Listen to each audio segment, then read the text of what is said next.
Well, for this edition of the last Dan Story for this year's Tour de France, I thought I'd ask riders about crowds because, I mean, the crowds yesterday were unbelievable. So I just wanted to know if they've ever had any run-ins or anything like that. So I hope you enjoy the clip.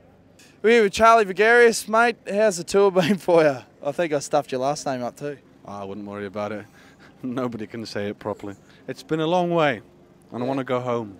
I mean, I like Lloyd and everything, and he's great company, but a month is enough, I reckon. Now, the crowds yesterday, mate, they were absolutely monstrous. Is that the biggest crowd you've seen in the race, you reckon? Yeah, for such a consistent amount of time, because it was like 20 Ks.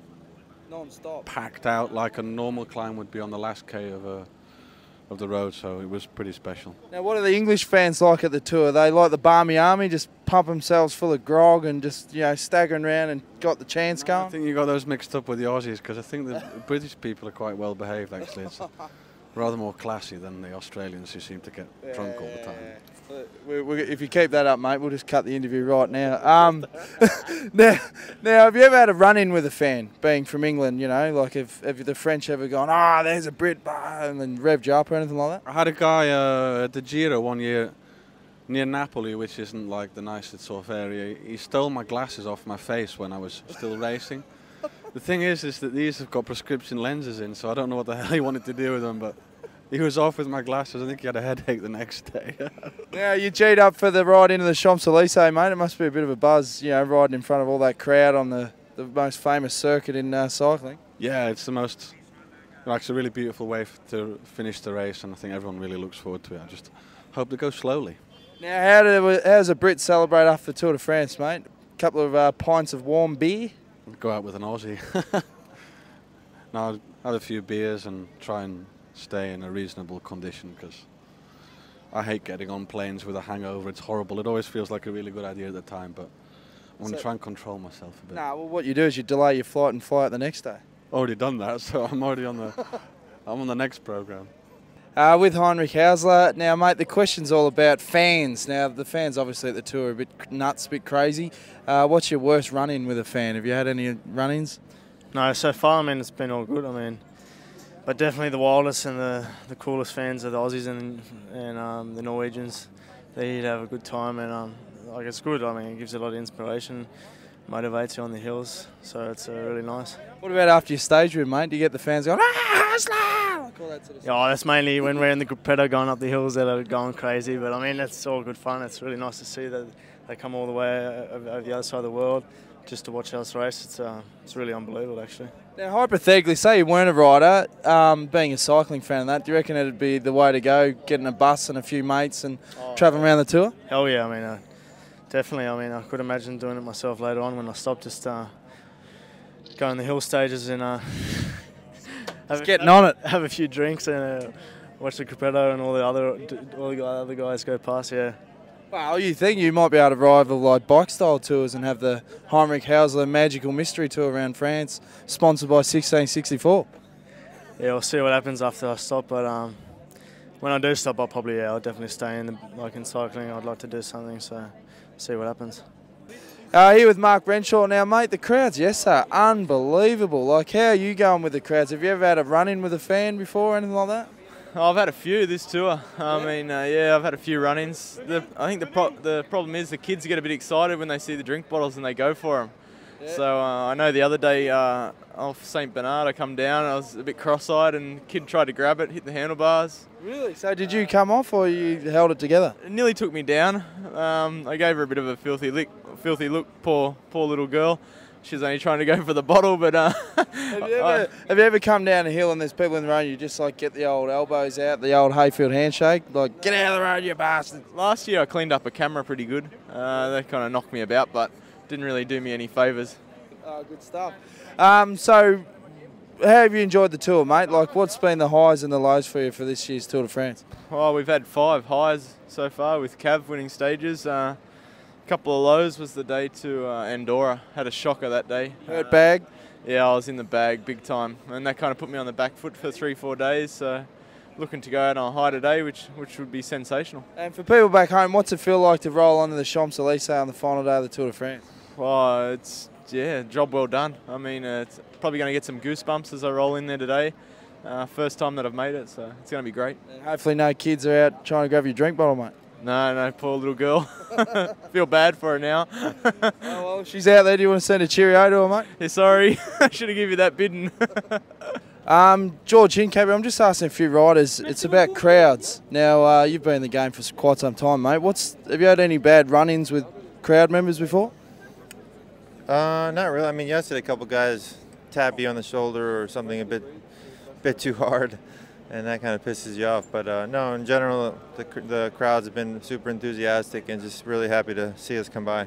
And when you're heading up the mountain, you see the crowd's really thick. Does it make you nervous, or do you get excited? Which way do you sort of go? No, I mean by now you're just kind of used to it, and you know that they're gonna get out of the way, and they're just there to support you. Here with Brett Lancaster, mate. The question's all about crowds. Now, the crowds were pretty crazy yesterday. How you been with the Aussie fans? They giving you a bit? Yeah, there's heaps of Aussies about. Aussies and Kiwis actually, but definitely more Aussies. Yesterday was amazing, and I saw Lance said as well he's never seen a crowd like that. I haven't either, so I think Champs-Élysées is going to be pretty amazing as well. Have you been getting a few chants from a few of the Aussies? I think they've been yelling out things like, "Go, Brett from Shep," and all that sort of stuff. Yeah, that's where I'm from, good old Shep. But no, you hear it sometimes, but when you're buggered, you don't really hear much. It's actually good when you're in Group Edo and you're still feeling good. When you're just taking it easy, you get to really take it in and see all the people dressed up and characters in the crowd. Now, have you ever had any run-ins with fans? I feel the guys, one guy had his glasses pinched and things like that. Have you ever had any negative things happen with fans on the road? Actually, not on the tour, but the Giro d'Italia, the last stage in Milan one year, a guy grabbed my glasses off my head right in front of me. So I said, give them back now, and he didn't, so I gave him a quick one, and then I got my glasses back, I'll give you that much. Oh, well, there's a clear message to all the fans out there. Don't pitch your sunnies or you'll cop one from Brett from Shep. That's right, mate. Better than wouldn't want to cop one from Hushoff either. No, well, I think Cavendish worked that out pretty quick. Yeah, that's right. Matty Lloyd, we've noticed on the tour this year, the fans are getting more and more wild every year. I mean, when we brushed into Italy the other day, there was no cops for like 5Ks, and you know, how do you go? What's your worst run-in with a fan on the tour or any tour? Being my first, I can't say I've got a plethora of experiences of Tour de France. I'd have to say this year though, there's been similarities between the Giro and the Tour because they've had a limited capacity to control the crowds. Yeah. Most of it's just dudes jazzed up in whack bodysuits and covered in feathers, stuff like that. It's crazy. But you haven't had any bad stuff like, you know, fans spitting at you or anything like that? No. I'm yet to witness anything that's been, you know, bad or even impartial. Everyone's been really G'd and excited. So with that in mind, it's pretty good. When you see the crowds real thick though, do you get nervous or do you get more pumped up? Does it go either way? I suppose if you look at a day like the other day up to Verbier, it kind of gets you really, you know, motivated if you're feeling like that's what's happening.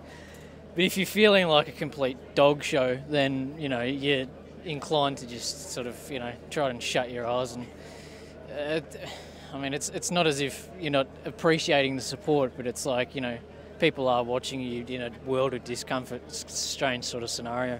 Now, we spoke to the Aussie fans a couple of days ago. Do you notice the cars and all the flags and all that sort of stuff? Are you inclined to give them a bit of a wave every now and then, things like that? Yeah, that's a huge factor.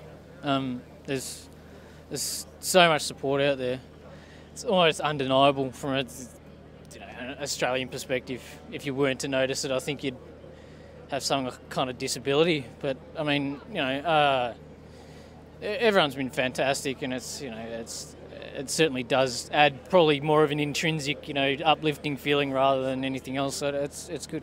Now, post-career, I can just see you buying a Rent-A-Bomb big yellow bus and doing reality tours of the Tour de France. Is that something you'd want to do, like get amongst the fans post-career in, say, about 20 years' time? Yeah. No, I mean, I haven't even thought about it. For all I know, this could be a fake bus. Like, what's right? What is this? No, it's just, I mean, there's so many possibilities, but I don't know, my conversation's about to go way off track. I'm just losing it, so. All right, mate, well, go in there and sober up. All right. Thanks, mate.